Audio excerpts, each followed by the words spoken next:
Hey folks, Steve here with another Nations in Arms video. In this video, we're going to be very likely focused on the spring interphase for 1793. We may get to play some of the actual spring operations activations turn, but the main focus will be on the spring interface so you guys can see the ins and outs of this process. Now, I don't think I'm going to want to do every spring interface on camera in this series, either for this campaign or any other campaign we play, because it's just so much time. Um, but this is the housekeeping phase where everything has a chance to sort of realign. The players can rebaseline their forces on the map, and sort of get collected for another year of campaigning. And it feels like this phase is very similar to what happens in GMT's CDG Napoleonic Wars, where you can kind of move, you can get a bunch of forces back on the board, a sort of nice reorganization. It almost makes it feel like each year is its own scenario because you just have a chance to build back up again and kind of get oriented a different way. Now, this particular interface will be interesting because we do have, like I had mentioned in previous videos, the Revolution cards tend to have a greater effect. I don't think it would be unfair to say that the cards have a greater effect probably on this scenario than other scenarios, just because of the card event sequencing that is so important in this scenario, where like the 1805 campaign just doesn't necessarily have the same sequencing, but you're dealing with an entirely different set of cards added to the deck for the Imperial era, but the narrative is maybe less tied to having to play the cards. Where here, the cards are very much a big part of it. Um, so I'm going to look at this detailed sequence of play for a second and show you guys kind of what we're looking at. So this spring interphase, things that we do, where sequence matters, we go the diplomatic sequence from lowest to highest. And then you see here, this is where we get new card events. We're going to play some card events. We're going to do different things. And then we're going to have an economics and budget phase. Now, this is where we're going to have basically the production of this game, which really is about collecting what they refer to as resources. So you're going to get income based on your own provinces. You're going to get maybe gifts and loans where it matters. You're going to get some trade income, which is going to finally matter for the Corsairs that are out there. And we haven't really talked about that yet, but we will. And Allied minor countries have their own budget and no treasury.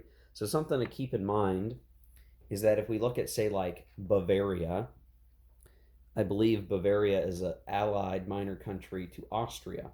Bavaria doesn't just give its money and recruitment to Austria. It has its own money and force pool limit, and it will build its own units. I'd have to go look to see like which units are Bavarian in the force pools, but there's a little bit of that logic at play, and I think there's a possibility. I'll have to double check the rule that if there is an income for a minor and they don't have any units, I think that's when you get.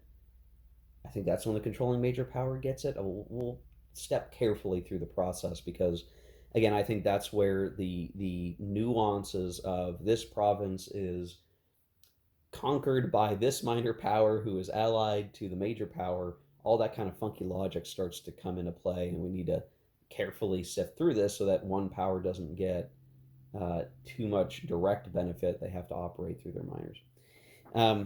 When we're done with all of that, then we're going to have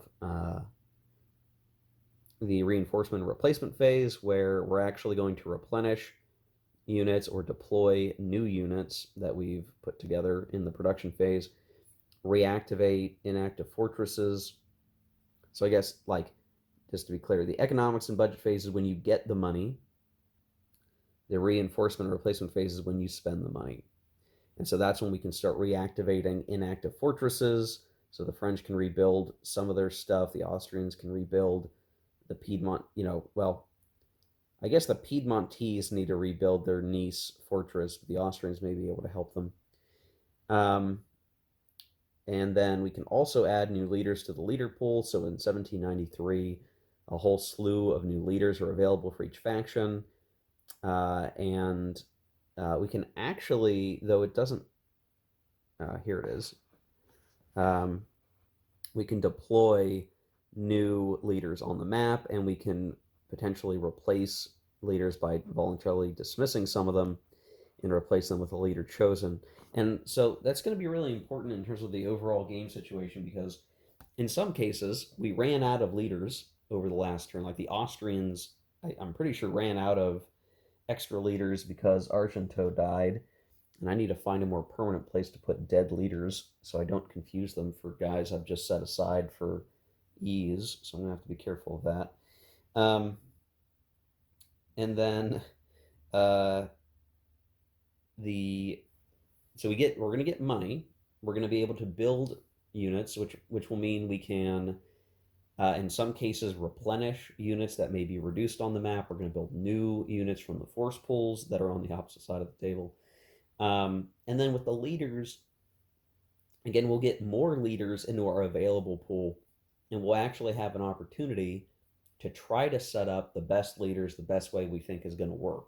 So we can maybe get, move out a leader who we don't think is very good, like Beaumontville is not a very good leader. He's a 2. He's got no bonus. Not particularly great. Here we'll be able to assign a better leader, move Beaumontville around. The other important thing, which we haven't talked about yet, is the ability to create army markers. So in this game, an army marker is not simply a mnemonic for ease of moving a stack, though it does do that. Having an army marker actually adds additional artillery, because it's assumed like there's an additional set of batteries included in that army marker, and it dramatically changes the stacking considerations, where this whole first year we've been basically running around with the 3-star leaders kind of being the main driver of offensive action, running around with up to 6 steps. That is simply inefficient, though it's what we had to work with. With the army markers, we can have many, many, many more steps and have very large stacks. And this is how we get into those major battles, which we've not seen on the CRT yet, and where we can even be much more likely to run into overruns where entire weakened or full strength corps get stomped by 12 steps all together operating under one general. So there's a lot of ins and outs of that, and I'll just, I'm giving this introduction because I think this does put a shift onto the game that hasn't occurred yet, where we're much closer to how the rest of the game works in 1805, where we have a lot more of these things coming into play. The mechanics expand just a little bit more to encompass the rest of the stuff that we care about. So let's talk about the event phase, the very beginning of this. So for this, I'm just going to grab the actual cards. Here is essentially the deck. So it says, add the next year's cards to the event deck. Well, we don't really have much of an event deck right now. We just have the card that has already been played, Brunswick Manifesto, that's out of the game. The French still technically have Valmy, which is hilarious. We played this, and I'm keeping this here as a reminder so we don't forget that it's there. And then the coalition player has White Cockade and the King of France executed. They can't play the White Cockade until the King of France is executed card gets played. So the rest of these cards are going to be new possibilities for both sides to enjoy. And just to kind of show very quickly, it's not a huge deck. Like, there's not that many things. So we have Blockade running, Winter Campaign, Hussars, Weather Gauge, Inflation, Forage, Corsairs, Fear of the Sound of Guns, and these are all the cards that could end up in any given game scenario based on year. And then we have these red cards, which are for the Revolution. We have Vendée, which will bring in the Vendée rebels against the revolution.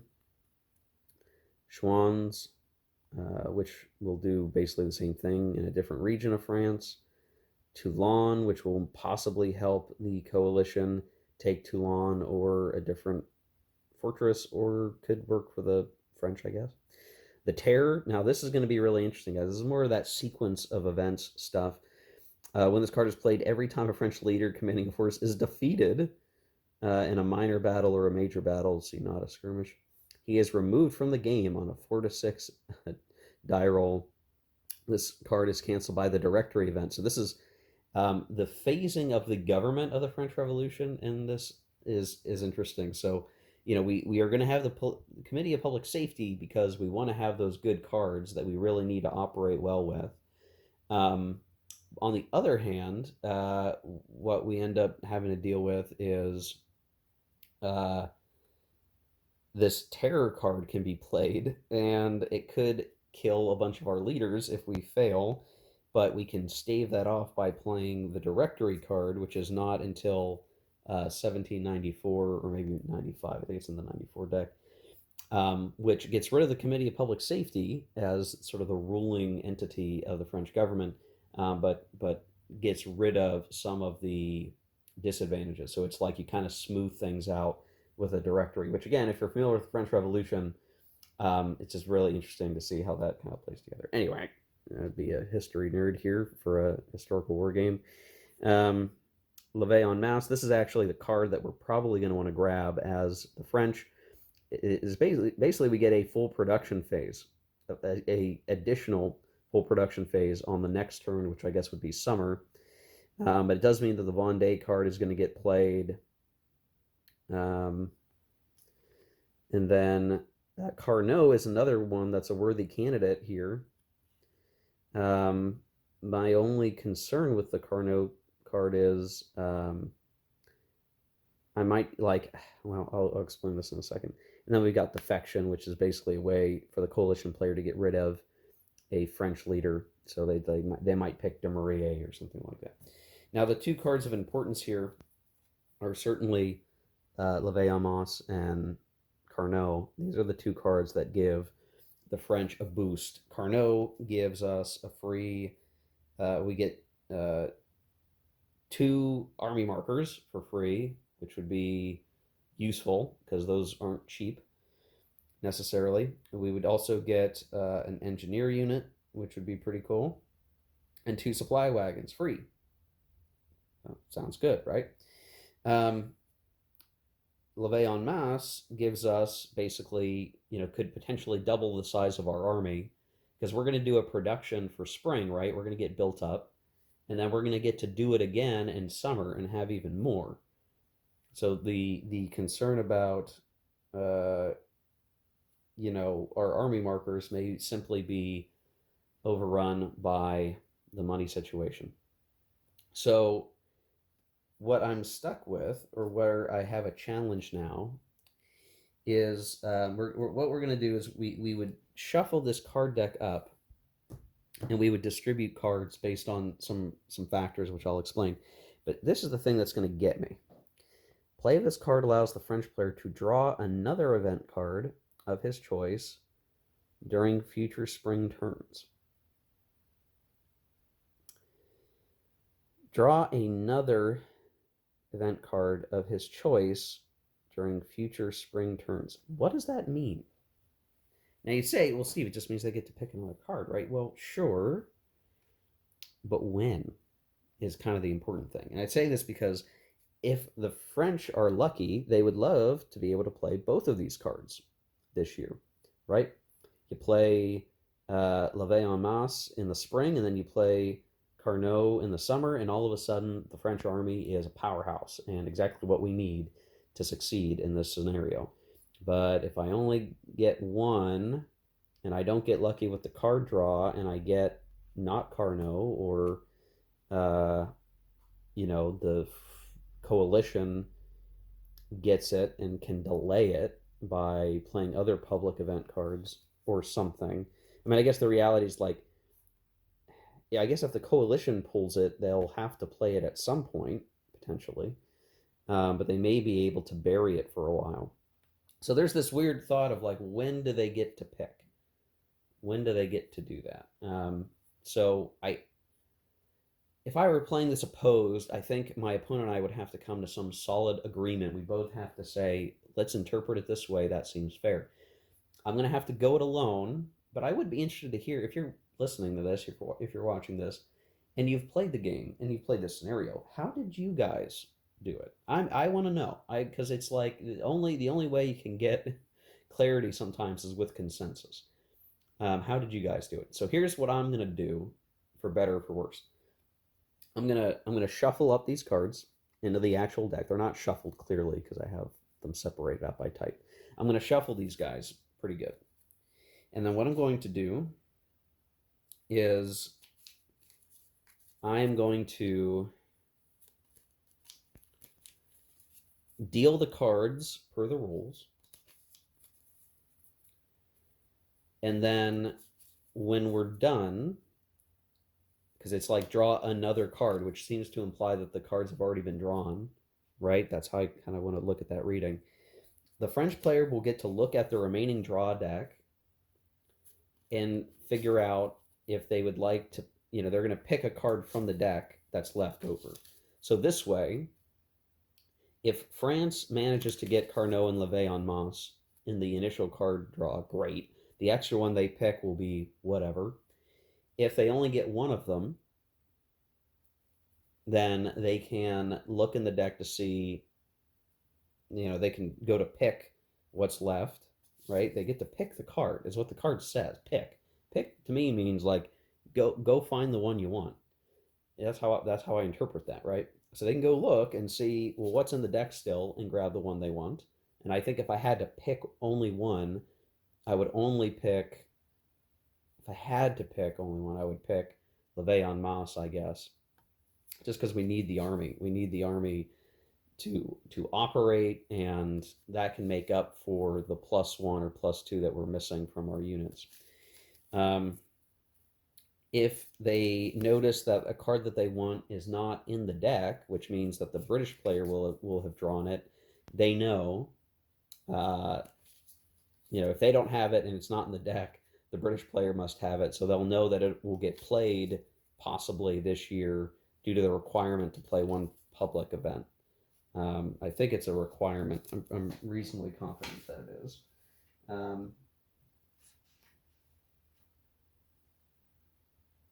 Yeah, it must play. So there's a small chance they could try to bury it, but I don't know how that's going to work. Okay, so let's talk about the drawing. I think I've got these cards shuffled enough. Kind of doing a basic uneven shuffle back and forth. So hopefully things should be pretty mixed up. The card deck's not that very big. So we're going to draw cards. So how is this going to work? Well, it is very easy to follow in most campaigns. But again, this War of the First Coalition one, there's a couple of goofball things that we've got to keep in mind that will be something to watch out for. The rules stipulate that it is, especially for a two-player game, because that's what we're playing, France is going to draw a number of cards, Britain's going to draw a number of cards. Now, here's the thing. Britain's not in the game yet, and technically Austria is the leader. Now, that's going to change. That's going to change very quickly, but it's still not the case. So I feel like there's a little bit of a house ruling massaging you have to do here, which to me this is France draws and the coalition player draws. Doesn't matter if it's Austria or Britain, they're going to draw 2 cards, and then these factors will affect the card draws for the coalition player. But when we look at each unplayed allied major power, meaning like, okay, again, let's say we're Austria and not Britain here, we're allied with Prussia, so we'd get 1 card. And we're not allied with Britain yet, and we're going to ignore that says Britain for a second. And then on future spring interface turns, it will be Britain drawing, and if they're still allied with Prussia and Austria, then they'll get a card each, basically, right? That's how I'm going to roll that. I think that's a fair way to do it. It doesn't make it super awkward because otherwise it would be Britain gets 2 cards, and that's it, and it doesn't have any allies, and that I don't know. It just doesn't seem quite right. But that's because of the special role that Britain, like was not in the war right away. They had to come in later, and then they kind of take over the job of being the coalition leader over the course of this whole era. But they're not quite in, so we're gonna play it like they're Austria for a second. Okay. Um, Again, that's me choosing to do it this way. I don't know if that's the best way, but we're going to choose to do it this way. So in that case, we're going to have Austria draw 2 cards, +1 for the Prussian being allied. The other effects that would take a card away do not affect things right now. So let's see.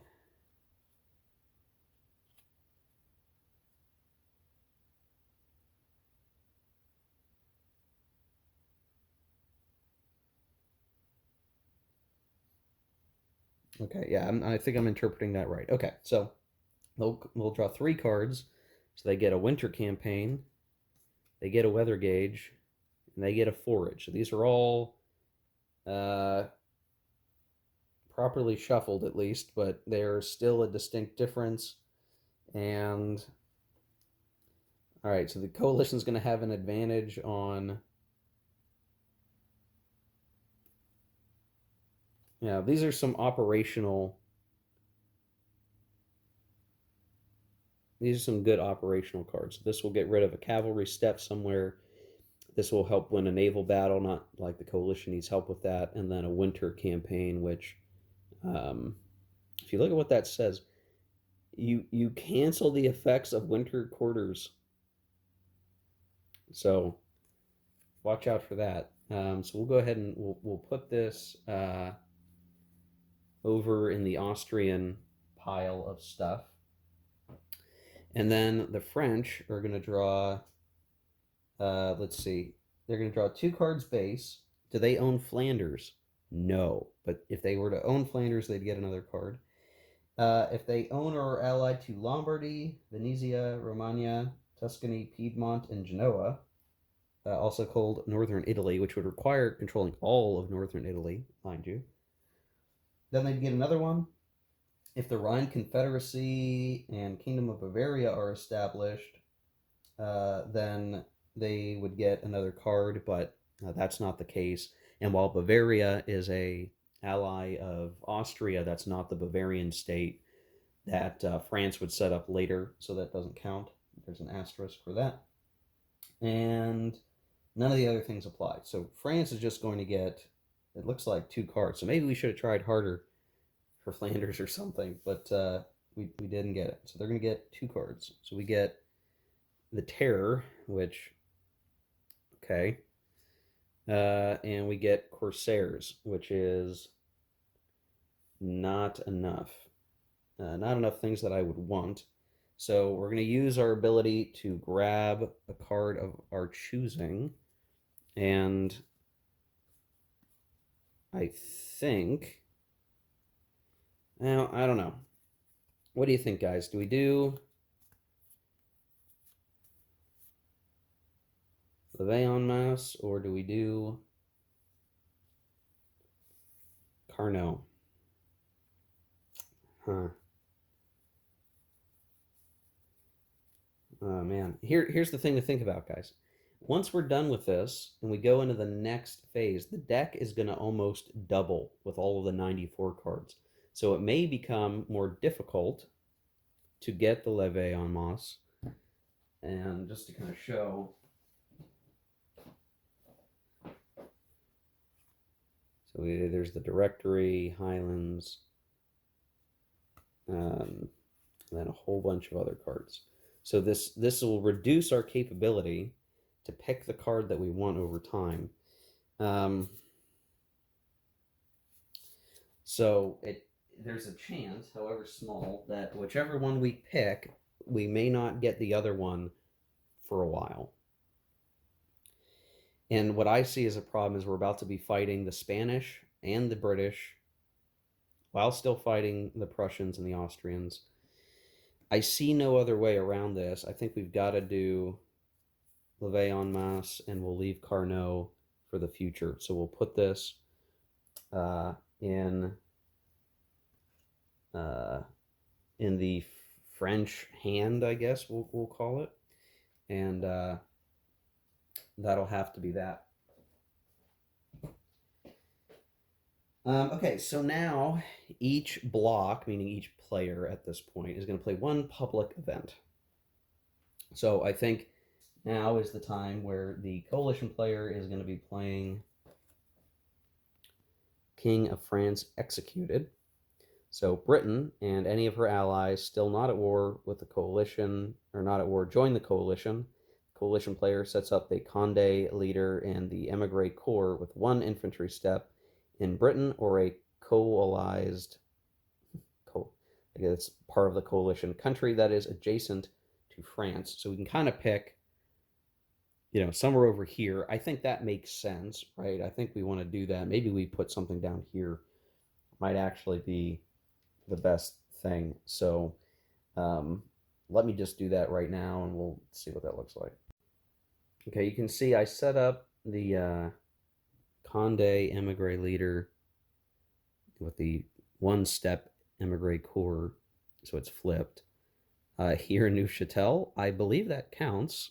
Of course, now I'm knocking a bunch of stuff over.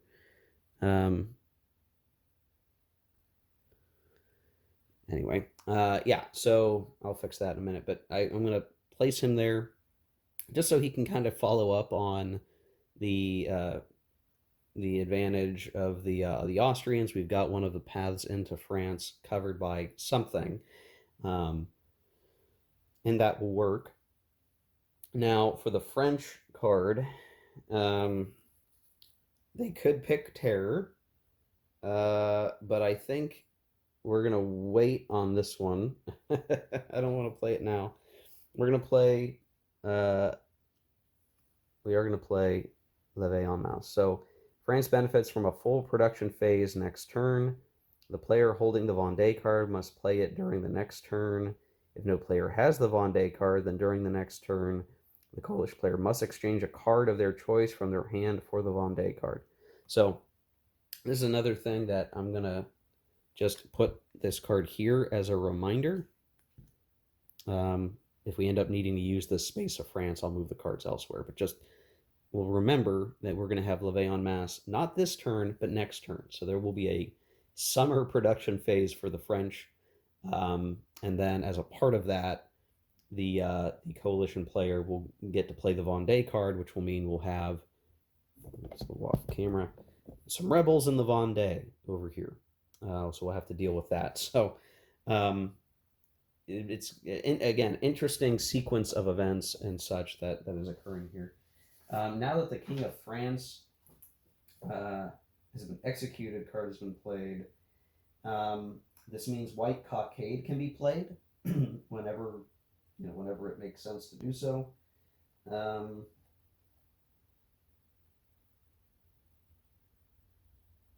Oh, interesting. Vendée can only be played if... Oh, okay. Never mind. We're good. We're good. So then it's a question of, well, when do we play the White Cockade as the coalition? The British player sets up the Lyonnais Corps in Lyon, and the Provence Corps in Marseille. Toulon becomes coalition friendly. Oh my gosh. Every French and Allied combat unit and fleet within these locations is destroyed. Oh gosh. Well, that was silly. I should have pulled him back.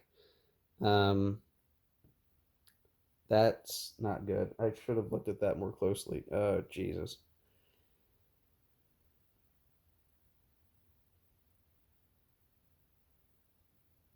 Wow.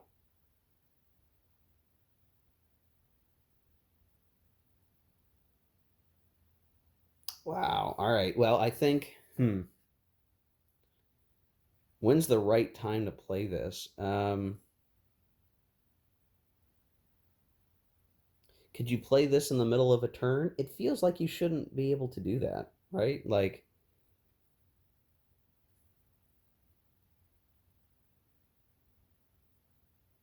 I'm struggling with that concept. Do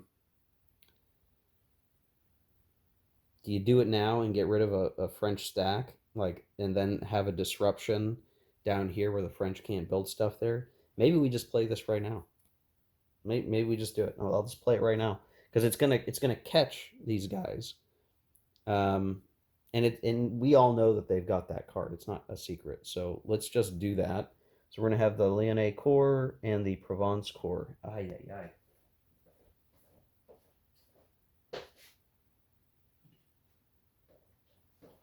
Now it doesn't say what strength they're set up in, but they're both one-step units. So uh, the Provence goes into Marseille, Lyonnais goes into Lyon, and then wow, that's surprising. Okay, Toulon becomes coalition friendly. Every French or French allied combat unit and fleet within these locations is destroyed.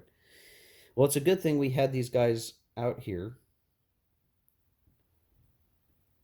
Um, and this militia and this infantry are destroyed. And I'll guess that Unsalm will go to the leader pool.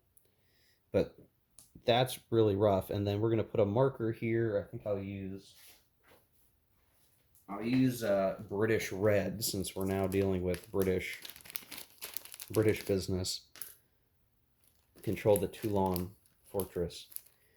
Yikes. All right, well, sucks, but so it goes. Oh, I should also point out that there are some units that are going to be coming back as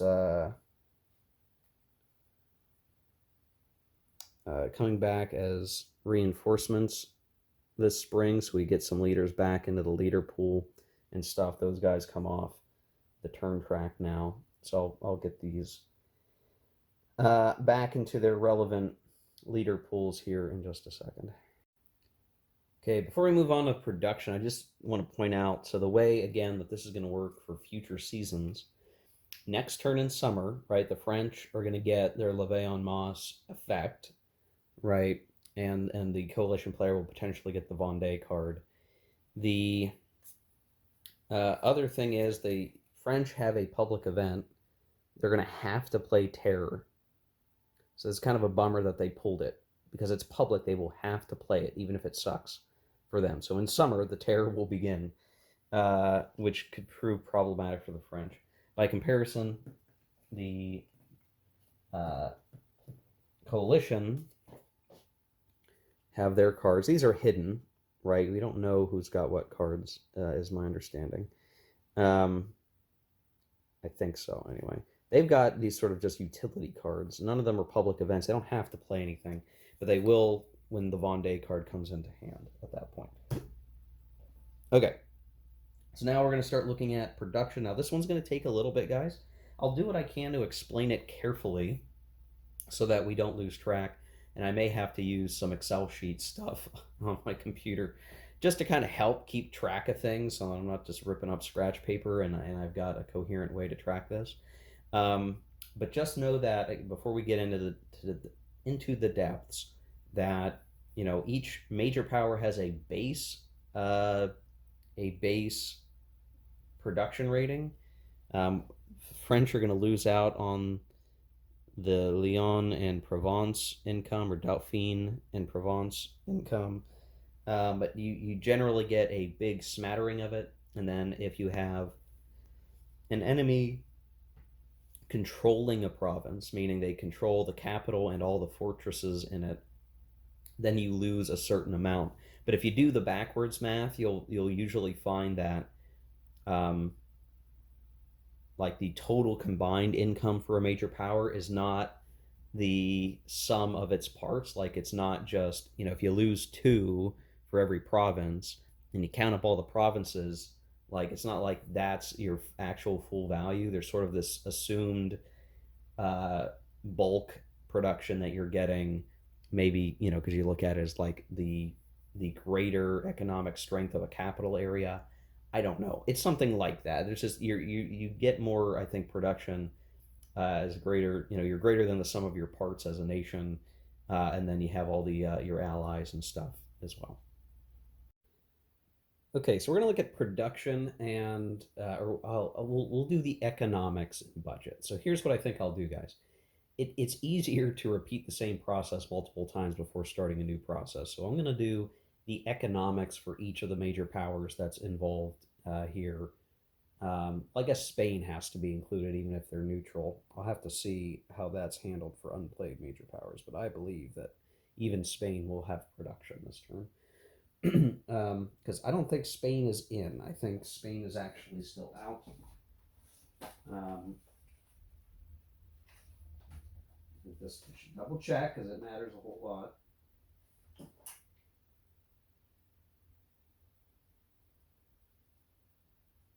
Yes, Spain is in the war. Okay, so yeah, Spain is indeed in the war. Um, so I'm gonna have to change my camera angle because we're gonna care about Spain. So now France is assaulted on all sides, which is gonna be tricky. Um, okay, so at least for the time being, we'll still focus the main focus here. Um, so we will do the budget, economic phase. We'll get everybody's treasuries updated. I'm not sure that I'm going to add. I'm not even sure I'm going to use the track up there. There's a track way out there that can be used to track the budgets. I think it is probably going to be easier to just do a spreadsheet. I'll have to look around to see if anyone else has produced a production spreadsheet. I don't have a fancy one, but I did whip one together in Excel that I use at my desktop computer across the room that I'm going to be using. It works for my purposes. You might not like it, so I'm a little, I'd be embarrassed to share it and see people see how crappy it is. But we'll maybe get it posted. We'll see. We'll see how I feel about it. Maybe someone's already done a better one and I've wasted my time. But either way, we'll do the actual production, the actual spending of the money on units and reinforcements uh, after I've gotten everyone's money together. Because I just want to bang through this. It's going to take a little time for me to handle it. Now I'm going to do this for France first, and I'm just going to tell you I've already worked it out for France, and then we'll go through each power, talk about where their money's coming from and what matters, and then um, we'll have a good comparison of the economic strength of France versus everybody else. I think it's going to be pretty gnarly. So the first thing we need to do is reference what things matter for production. So the Banania rules do have a nice chart in here that kind of lays it out, which was the basis of my Excel sheet. So there's a base budget that comes from a major power resources chart, and then you lose money or gain money based on annexed and lost provinces. The value differs if it's a key province. A key province is a province that has a red star key city as its capital. That will be relevant for France soon, I think. You also lose some for national revolt. So if there's a province with an insurgent unit in it, then you lose more money. And then you can get more or lose more depending on if you have gifts and loans, war indemnities, subsidiaries, trade income, which, to be honest, is a little tricky because France doesn't get any right now. And expeditionary force failures, Spain gets some extra stuff. And then you see here the miners have their own. So the miners have their own base value that they get, and then you can subsidize them.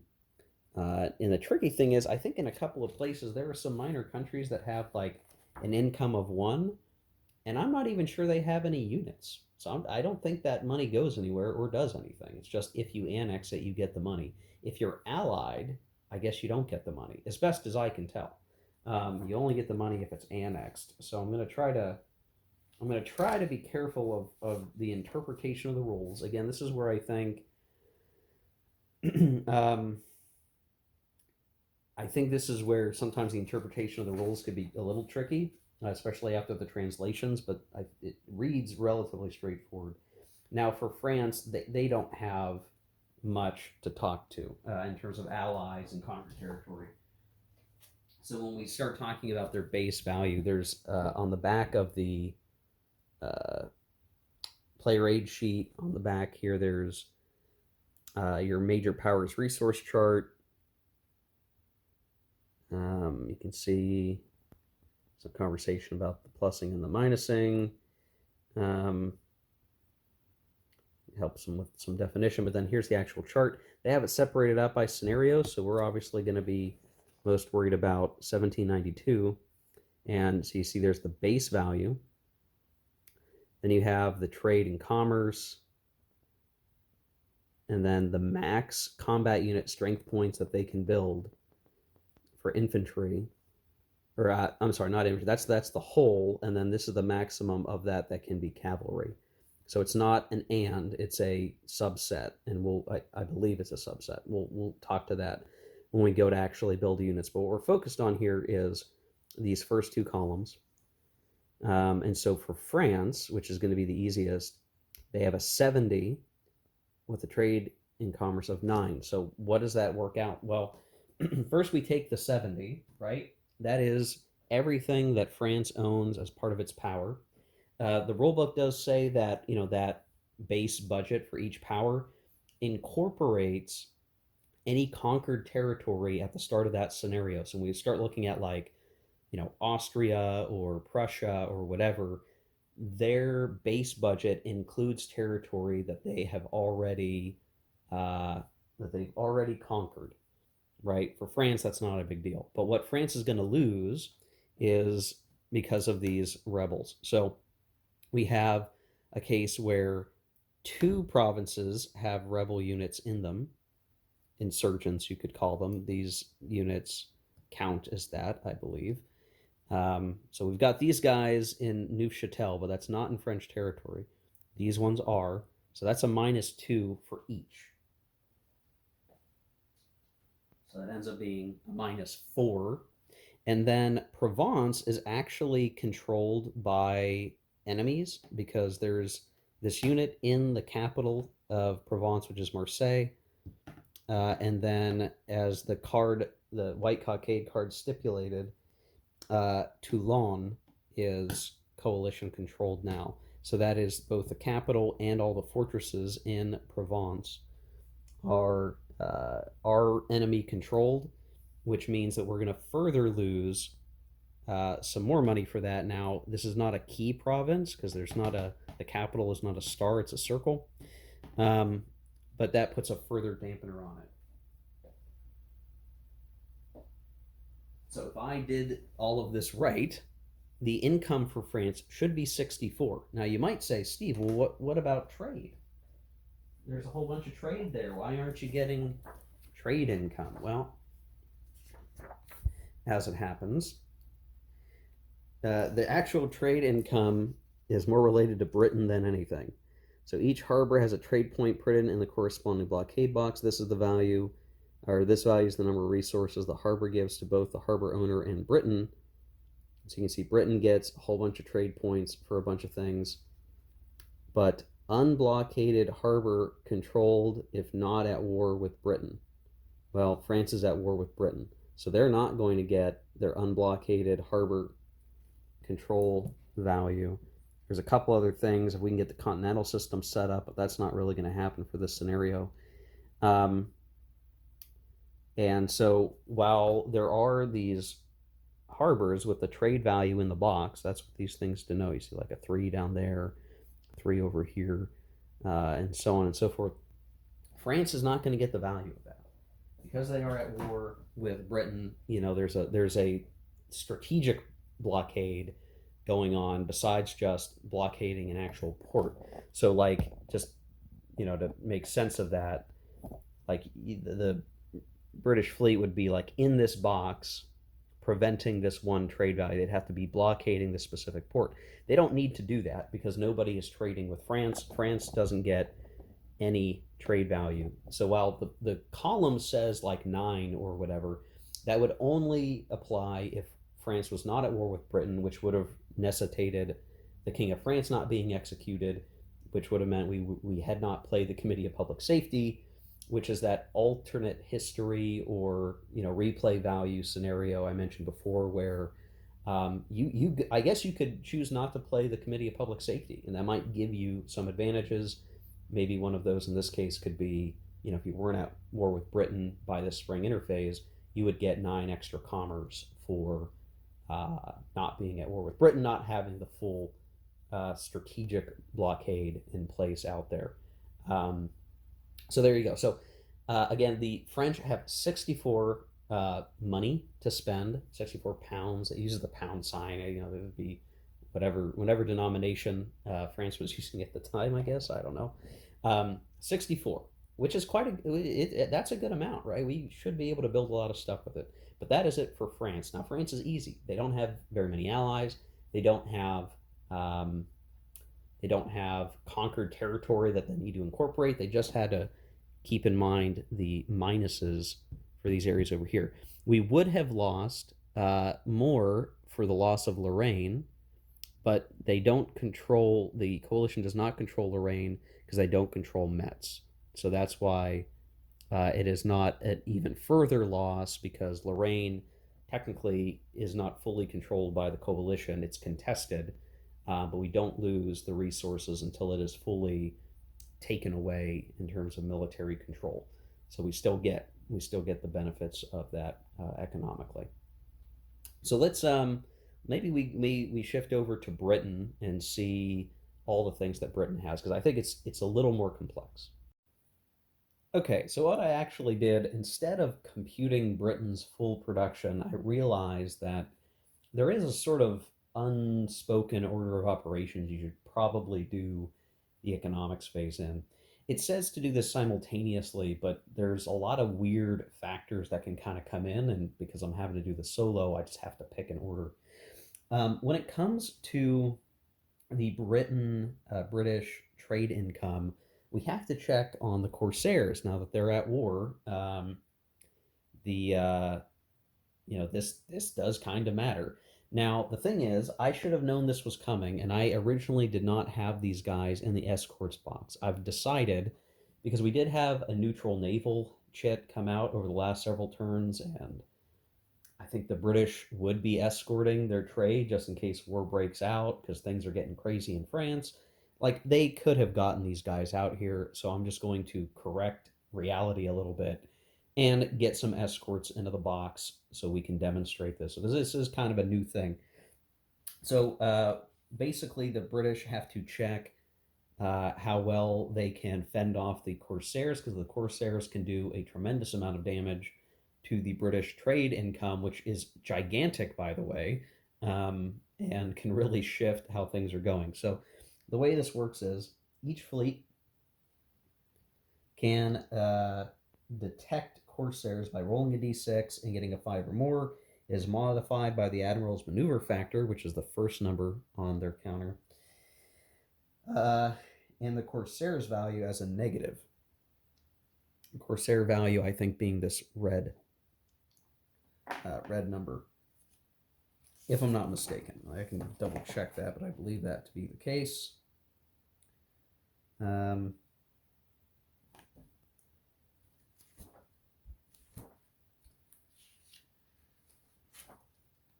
Why I even have to do this? I'm sorry, guys. Yes, the red, I believe, is their Corsair's value as a negative. So then detected Corsairs can be attacked by the fleets which found them. So first we're going to have Bridport try to find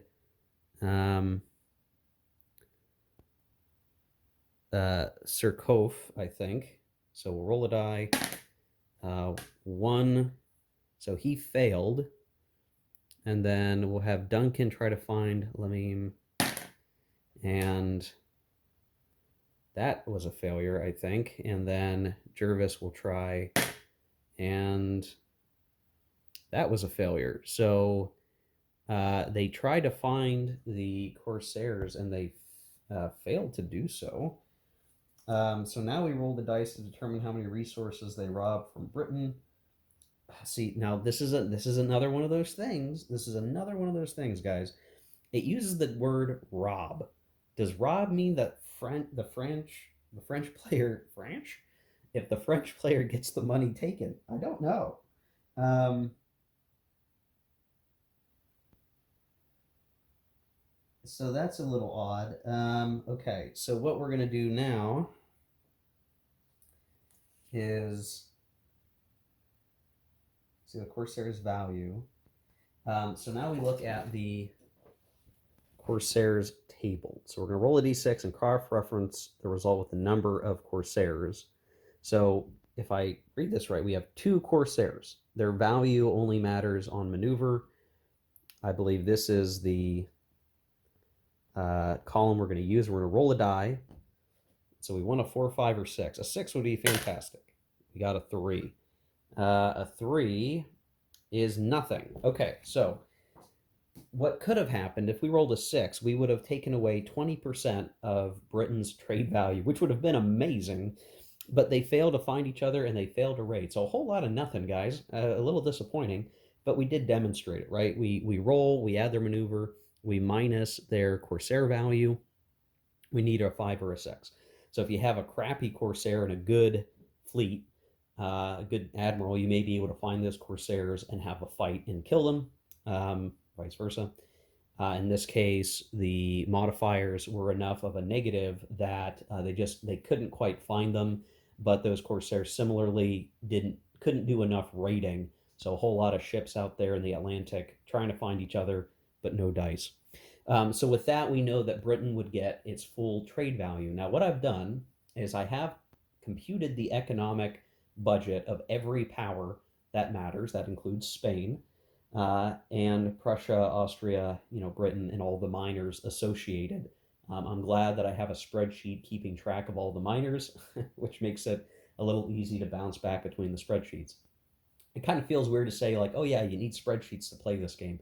I don't think you need to, but it definitely makes it easier. And I don't know. I mean, I do this kind of spreadsheet thing with World in Flames all the time. So it's not, to me, this is not nothing crazy.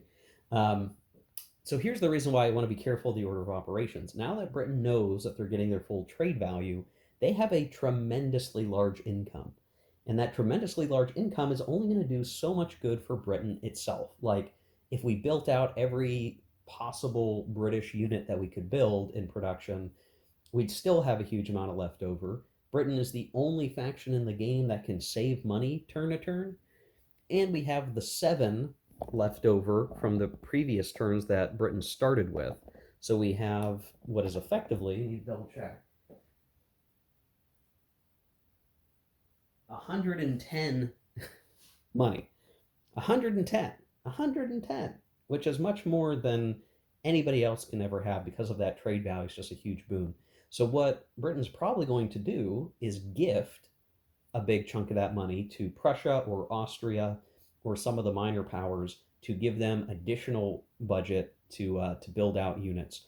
Now, I think this is where it gets tricky. Where, like, because the gift can kind of be given, during this phase, like as you compute the production, like, or you compute your economic budget.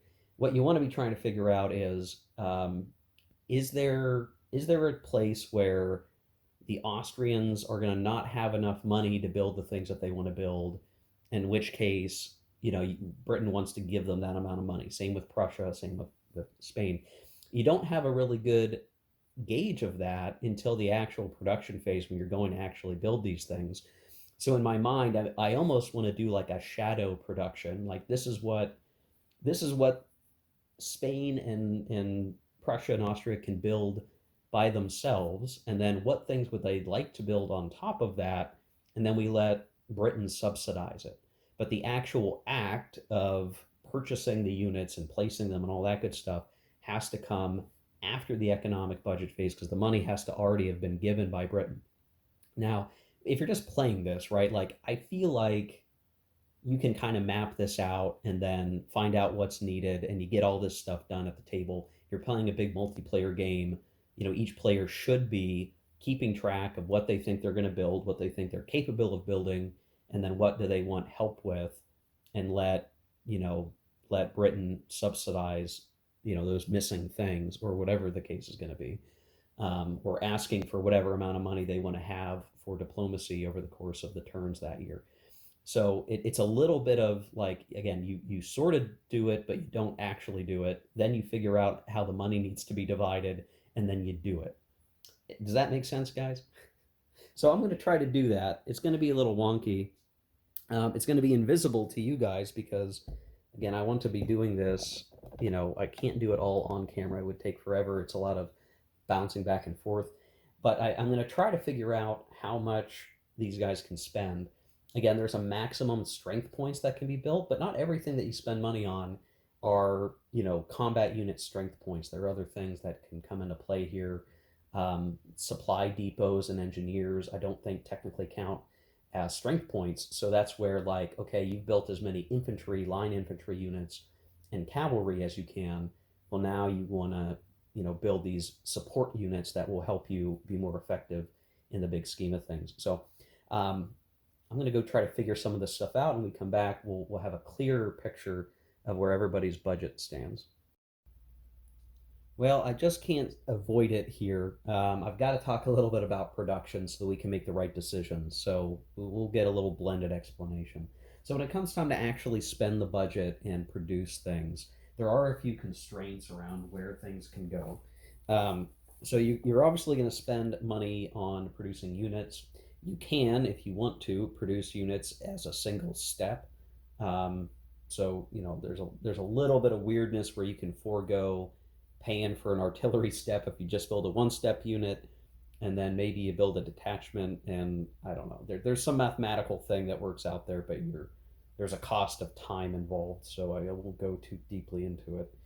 So you can produce replenishment steps to replenish reduced corps if they are located in a reinforcement site. In this case, you produce the combat step, you pay for the artillery, and you flip it. And that's something it's interesting to note, that you pay for an artillery point. So if you're going to replenish a unit or you're going to build a new unit, you pay for the step, and then if they have an artillery value, you have to pay an extra amount of money to pay for the artillery, which is really interesting. It makes it more expensive to build a full strength unit that way, or to replace a full strength step. The one interesting restriction here, guys, and this is what's going to be really important for this current situation that we're in. 2 steps can be added to each in-supply army to replenish reduced units, including cavalry units. But the special word there is army. So 2 steps can be added to each in-supply army. An army has a very specific game term. You actually have an army marker, and that represents a greater infrastructure, command structure, supply structure even in the game. And we currently have no armies on the map, which means that all of our reduced stacks that are out there, Prussia, these guys that have taken step losses throughout, they actually cannot receive replenishments, right? So they're in supply. The units that are there are in supply, but they cannot receive step replacements right now. So that's kind of a challenge for the Austrians because, as you can imagine, the French are going to be able to get reinforcements pretty close to where the fighting is and get them over here before the Austrians and the Prussians maybe have a chance to replenish their own units and strengths, which will basically mean that they could get beaten back before their reinforcements can arrive from further back here, which is where they're going to end up.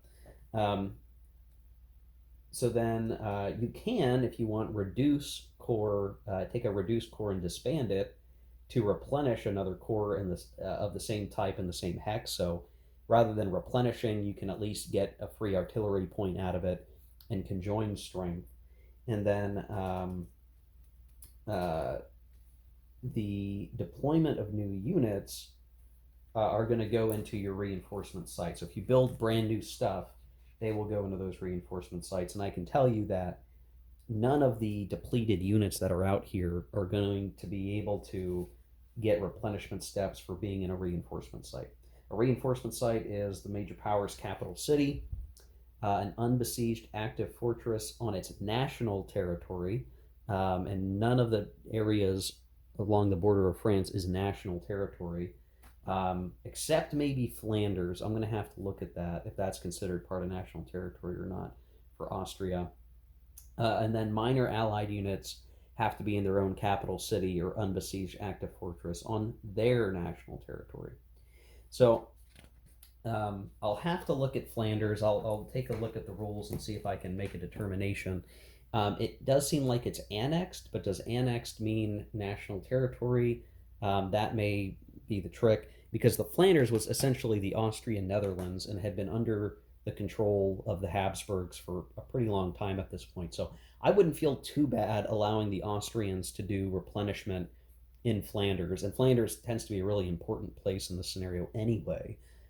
So that could increase its importance. So I'll have to look at that. But so that you guys understand, like, this is why we're not going to be spending the money, whether we get it from Britain or not as the coalition, to fix these guys up. Because they largely will not be able to, exception of maybe Flanders. They're going to, new stuff and replenishment's going to happen in the home countries back here, the national territories of Austria, Prussia, Britain, and everywhere else for where it matters.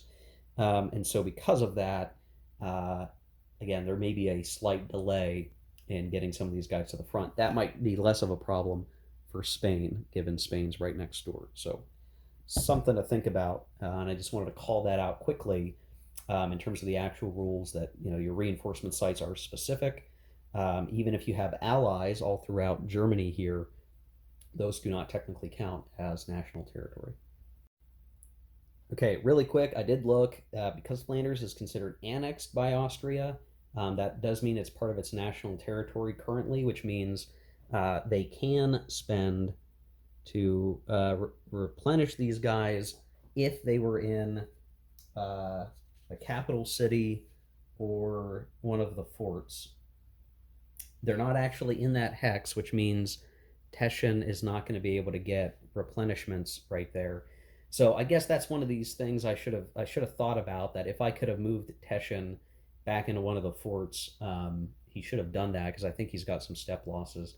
We're going to miss out on it this time. I'm not going to overcorrect here. I'm just not going to bother, because I think, given the order of the chits last turn, maybe he couldn't have gotten there due to the way he retreated. I don't know. So I'm going to let it go, and we'll have Teschen not be able to get replenishments because he's not in the right hex. He is in a capital city, though. Major powers, capital city, that's not it. An unbesieged active fortress, and that's not it. So, okay, yeah, he's not going to be able to get any. Oh, well. Lesson learned. Try to be in a good spot during winter quarters. I guess that makes sense, right? They should have been wintering somewhere safe rather than being elsewhere. Maybe is the thought process.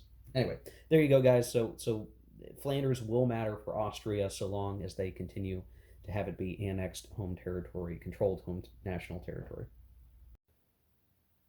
Okay, here are some tentative build orders for the various powers that are currently activated. I should probably move these guys down here. Sort of got funky with the space usage. I just found a corner of the table to use. It's funny, as I was going through the order of operations to understand income and losses to income, and then the lending that would need to occur from Britain for the other powers to do things, I did get a little flash of, yeah, maybe this is World in Flames for the Napoleonic era, just because it's just involved enough that, you're working it through, and you're going to spend a decent amount of time sitting down and figuring out the production, loaning, and gifting situation. Not that it took forever, but it definitely took me some time to work out what this is going to look like. And of course, doing it for the first time, it also helps baseline for future turns, because we know roughly what is going to be buildable by a given faction in the game. So what's funny is, like, you see all these counters here against these guys, as reinforcement.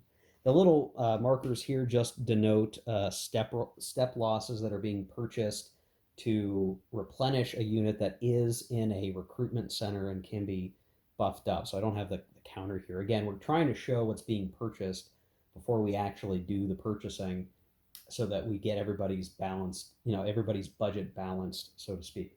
Now, I did get one thing wrong, depending on interpretation, just related to the rebel units in Lyon. Fortress garrisons are considered combat units, and the white cockade card does say to eliminate combat units in these spaces, which I kind of reread that and I said, okay, well, I guess that does mean that Lyon, the fortress of Lyon, is controlled by the rebels, which means that because Dauphine is essentially a key province, we're losing money for rebels being present in both provinces. I'm not sure if you double count. It seems like you should double count the way the rules are worded. If that's not the case, then I don't know what to say, but because it wouldn't be, it's not worded in such a way that one is non-cumulative with the other. But France is losing resources for having the rebels in the provinces, and then is losing 2 for the loss of control of Provence, and is losing 4 for the loss of Dauphine, where Lyon is. So it's -4 for Dauphine, -2 for Provence. That's a -6, and then we have a -4 for the 2 provinces with insurgent units in it, and so that's a total of a -10 to the production of France. So they only have 60 resources, and as I look at other pieces of the puzzle here, if France had any allies, that would certainly help with, like,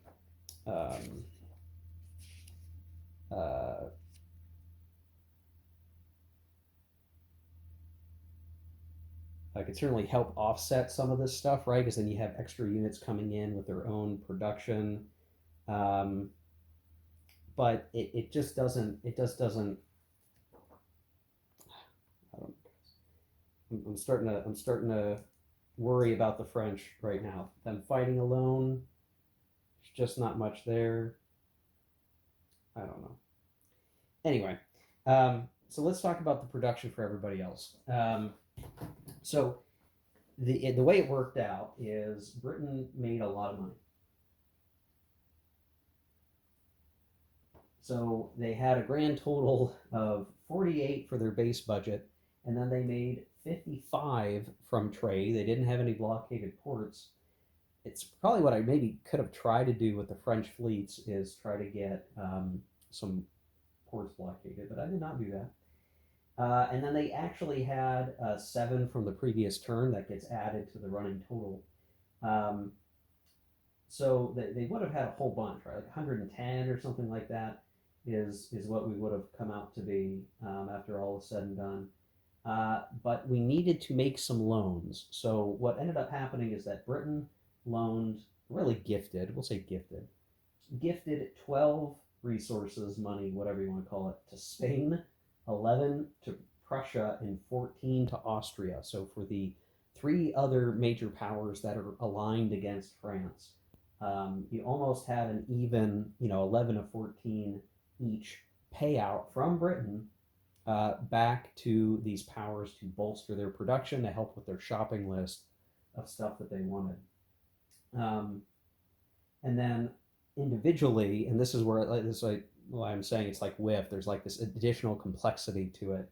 You have to look at the minor countries. So Hanover built a step to turn its 1-step unit into a 2-step unit. Holland built a unit. Naples is maxed out on its force pool. Portugal is going to build some units. So you can kind of see some of that here. So I guess I should speak to what's being built. We're going to restore the Lille garrison as the French, and we're going to replace an infantry step in Dumouriez's stack. And then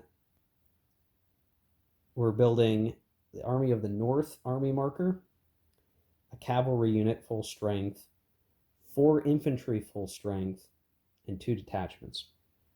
and that's about as much as we can afford. The British are building the Anglo-Dutch army: 2 infantry, 1 cavalry, an engineer unit, 2 depots, 1 fleet. Fleets are terribly expensive. They cost 20, right? Well, we're gonna pick Nelson out of our pick, and he's awesome, right? So good pick. Here's the Dutch unit from Holland. Here's a Portuguese unit that's coming in. So that's what Britain is building. They basically spent 65 production themselves. They gave as much away as they could, because basically you just get to the point, because there's a maximum strength point build limit on each faction. They can only build so much, and then you're spending spillover money on specialty units like depots and engineers and stuff like that. So, so Britain is putting together something nasty there, with a lot of support and a decent stack here that they can go somewhere with. Spain, or maybe I should talk about Austria, because Austria has a lot coming too. Due to British subsidies, Austria is actually building 2 army markers, Bohemia and the Rhine. They're building 1, 2, 3, 4 infantry corps, 3 detachments, uh, 2 full-strength cavalry, and 1 step of cuirassiers, and then their miners, Württemberg, Venetia, Venice, Baden and Bavaria, are building some units as well. This just being a detachment of Württemberg doesn't make that much. So Austria is getting like a whole bunch of stuff. Like, it's nasty. These guys are nasty.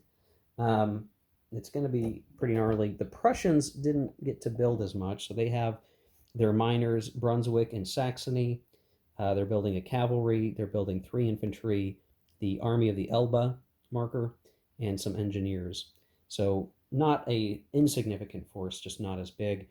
Uh, the British made sure to go big with the Spanish, because I feel like the southern border of France is probably the weakest. All the big armies of the French are in the north, and we're already playing on advantage with the rebels in the south, that it makes sense to me for the Spanish to come in force to oppose. So we're going to have a cavalry step. That's what this marker denotes. Then there's a single step cuirassiers unit that we're building. We're building an infantry as a single step. We're building a guard infantry as a single step. And then some other infantry as a 1 step, 2 step infantry, the Royal Spanish Army marker, and a depot. So I am doing 1 step infantry to avoid the cost of the artillery, and to kind of spread things out a little bit. Um, so there is a thought process here, guys. We're going to put an army with what's his name, Ricardos. We're going to turn Ricardos's stack into an army, a potent force that the French are going to have to take seriously, and they could have a lot of trouble with it. So you can definitely see where, when we talk about like the Levée en Masse card, it's kind of needed. Like, the French are going to have to get another 60 resource points just to compete with the huge amount of production that has occurred here already. Now, there's one funny aspect of this. So we can say at this point, like, hey, I tallied up all the production. We are doing the actual production, but now we're going to end up deploying these units. What I'm not totally sure about, and I feel like I'm just going to have to house rule this a little bit, you're supposed to deploy these units in your recruitment centers, and they have to, I think they're supposed to follow like the stacking rules, but we don't have the leader assignments until like the next subsegment, it seems like. But I don't know how to interpret it. Like, in the rules order, they talk about leader deployment last. But in my mind, I want to do that as part of the simultaneous stuff. So, deploy new units, add leaders to the pool, deploy new leaders. I feel like that should all take place at the same time, or else, you might not be able to place units. Like, if you're going to form an army, well, you need an army marker, and you need a leader, and maybe some other leaders, and you need to place these units, and you need to do that all at once for the army to exist. It doesn't make sense to me to like do it any other way. So in my mind, if you guys see it differently, please let me know. I think it makes sense to say, let's go ahead and place all these units on the map. We can do that. And then we are freely allowed to then set up the leaders how we want, um, to accommodate the new stacking that we're establishing. If you couldn't do that, I feel like you would be too busy trying to finagle the stacking rules to get reinforcements to even come on the board, and that doesn't make sense to me. You ought to be able to say, yeah, okay, we're going to make an army of the Elba. It's going to have these units, and we're going to assign this leader to that army, and you should all be able to do that in the same phase. It's not separated out. So in my mind, that's how it seems like it should work. I don't see the rules saying that you can't do it that way. But if somebody wanted to be really like pedantic and argue about it, maybe we could get into an argument. But that, to me, that makes sense, right, guys? If you agree, say so in the comments. I want to know that you agree with me and that I'm not crazy. Um, but that's the production. So we'll look at putting these guys on the board.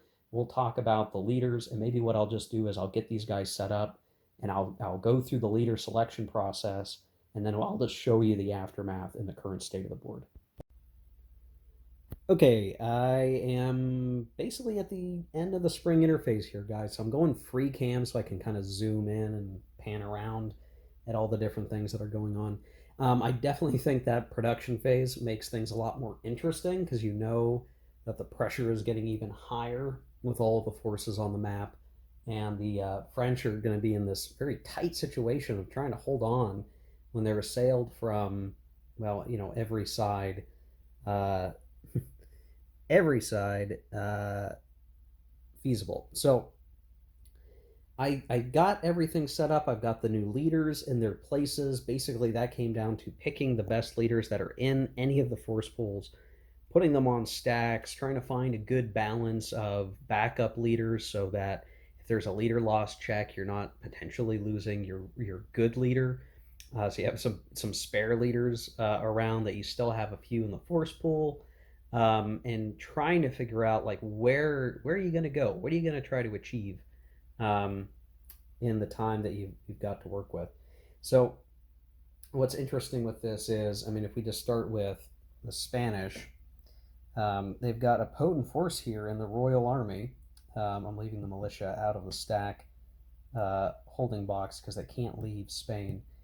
And this is the Spanish force. So you can see it's actually pretty strong. There's a couple of one-step units there, several in fact, but it's still a strong force with an army, with a spare leader, and they're going to push into southern France with a pretty good shot at it, which is why we've put in Kleber here, who's actually a pretty good leader, but he's only a 2-star, setting up to operate here and maybe slow these guys down. That may be the best that we can hope for. Over here, not going to be that much of a better situation. There's an extra leader here, again, with the intent to try to slow things down as the Spanish come across the board. We're still going to deal with an advantage of the coalition in the southeast here. They've got these units. They're not super strong units. It might not take much to knock them back. But we've got to actually send the force to do it. We've got Dagobert. I moved him up here to watch Rochefort. I'm sure I'm butchering that pronunciation, guys. Luckner is here with an infantry and militia. This is my prep force to deal with the Vendée rebels. We know they're coming. They're going to come for sure. And so, we're really just going to have to be prepared for it, and this will be the prep. Further north, we have Ensemble with this militia guarding the Straits of Dover. Maybe not, probably going to get crushed, because when we look at this Anglo-Dutch force, I mean, that's a pretty potent force, right? We're talking, oops, I forgot to flip Abercrombie over. So something I wanted to show you guys too, actually, now that we're talking about it. Here's your leader Abercrombie, right? 3 activation, 1 combat. That sounds pretty good. But when he's flipped over, which is what you do with 3-star commanders to be an army commander, he might have different values. So he activates less frequently, but he's got better stacking and he's got worse combat ability. But fortunately, he's got some other leaders that can add combat strength, and overall that's just a very strong stack. When you got that +2 assault modifier and some backups, it's a gnarly stack, really. So that could be a problem. These stacks of Prussians and Austrians are not, not impotent. Like, there's still stacks worth fighting. Opposing them will be the one French army here, which is now under the command of Hoch. I'm not sure how that's pronounced, probably Hoch. Kellerman is there. We've got a few backup leaders. We got several backup leaders. So here's the commander and 4 subordinates. So we can afford to use our subordinate leaders for a bonus and have them die, and we won't care. It's still a pretty strong force, generally speaking, which should give us a potent ability to try to shut the Prussians down, the Austrians down, and at least have something here. The problem is, like, that army's just got too much to do, right? We've got a problem where there's a Prussian army coming from over here. There's other stacks coming through here, and we still have a number of forces off in Germany. So it's like I can't cover everything, unfortunately. So case in point, when we look at, like, Brunswick stack is still pretty strong. We've got a rearranging of units. I decided to keep Brunswick here rather than be in the Prussian army that we created in Prussia, because we want him to be trying to do something and not waiting around for the army of the Hoba. Now that stack is here. So our problem is our commanding general activates only on a 2, so it might take them a while to get west. So not as scary of a Prussian force as it could have been, but they're operating with what they can operate with. There's still a number of these smaller minor power units that are out there. There's some Saxon forces that are going to come over. Holland has their leader and a corps. The Hanover units are there. So this stack might pick these guys up and start heading over. So, the work is cut out for our French army in the north, unfortunately. In the mid area, I mean, we do have we moved Dumouriez down to here to a stack that we created in Dijon, and this is just at the extent of his command, and would have been a great candidate for a second army. We just couldn't afford it. But this guy, he at least has the capability to maybe try to run down here, clear Lyon, maybe switch gears to operating back up here. It has to be very active and running back and forth.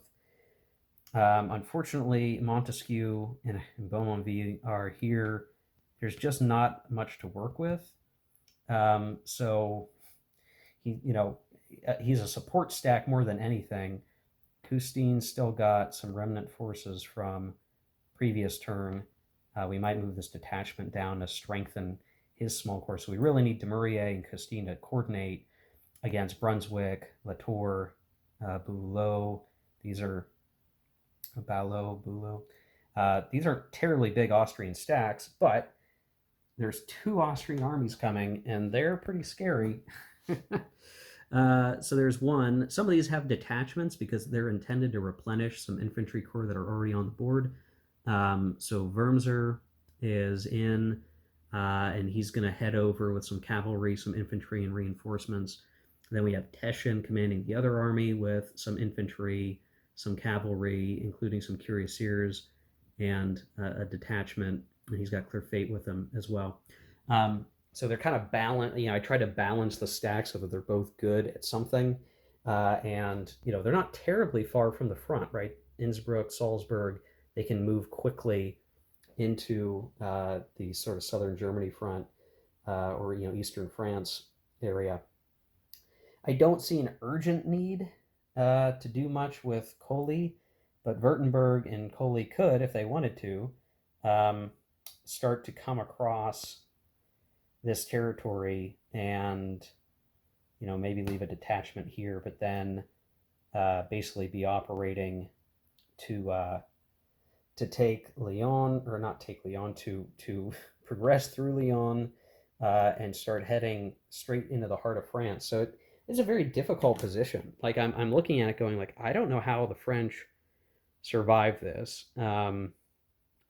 Obviously, they're going to have to hope that fate is on their side. They're going to have to fend off each stack, and then ultimately, uh, we need to survive at least one campaign season, and then we get Levée en masse. I don't even know what that will ultimately do for us, other than getting some more, uh, maybe another army established, potentially another and several sets of infantry and some detachment reinforcements to replenish units. That's maybe as good as we're going to get. And I don't want to undersell the value of detachments. That's why the Austrians built as many as they did, because that's going to enable them to replenish units that are already far in front of the Austrian homeland and won't be able to replenish very easily. The French should also be thinking about where they can use their detachments. I've already, like, where I place detachments, I already had them absorbed into an infantry unit. So there's that. A couple other things, I guess. The Portuguese are there. They've got a crap leader. I don't expect much out of the Portuguese other than using their fleet. The Neapolitan army is down here. They'll probably head north to help.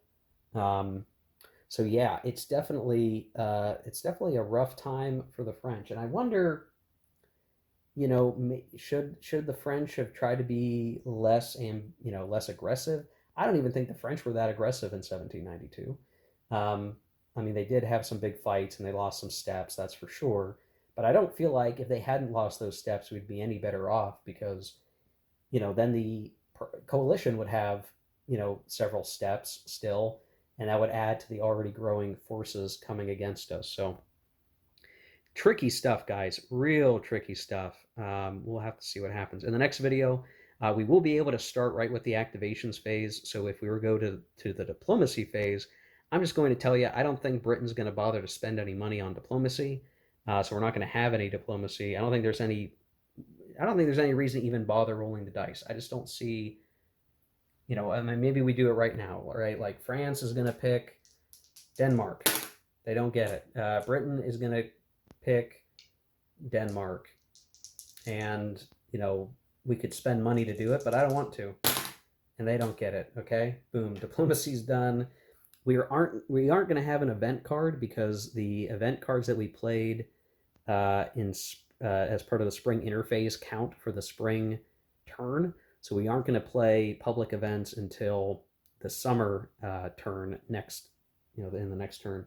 So in the next video, guys, we'll just start with the initiative stuff and start activating units. So hopefully that'll be a quicker video for you. I know this one was really long. Hopefully this will be the last really long one, because this is intended to show mechanics and kind of how things operate. The thing I want to just show you one last time is the production chart, so you can see how we spent things. So each step, not unit, each step of line infantry is 3. So if you wanted to build a straight up unit, you have to spend 6 build points, but you also have to spend for the artillery point. So usually a full line infantry corps is going to cost you 7 production. If you're just building a single step, then it's just the 3, because you're not paying for the extra artillery. Some cavalry units have artillery, some do not, so you kind of have to keep an eye on that. You can see the rest of these things. Cavalry is awfully expensive. Support units are awfully expensive. The army markers are expensive. Supply depots actually aren't so bad, but engineers, army certainly. And so all of these things are going to factor in when you're playing the game. You got to make all these decisions. What do you want to build? What do you think you're going to need? You want to have cavalry. You don't want to lose cavalry. You don't want to lose because you don't have cavalry and the enemy gets superiority. If you can get superiority, you want that. You want the artillery. You don't want to go cheapo is too much, because the enemy's going to have a lot of artillery. And the power of an army marker should not be understated. And I really maybe it's worth not building a cavalry step or something to have a better chance of building a second army marker, right? Or maybe if we had picked the Carnot card, we would have gotten some armies for free. but we're going to have to deal with what we can deal with. So there you go, guys. I hope you enjoyed this video. We'll see you in the next one. Take care. Keep gaming.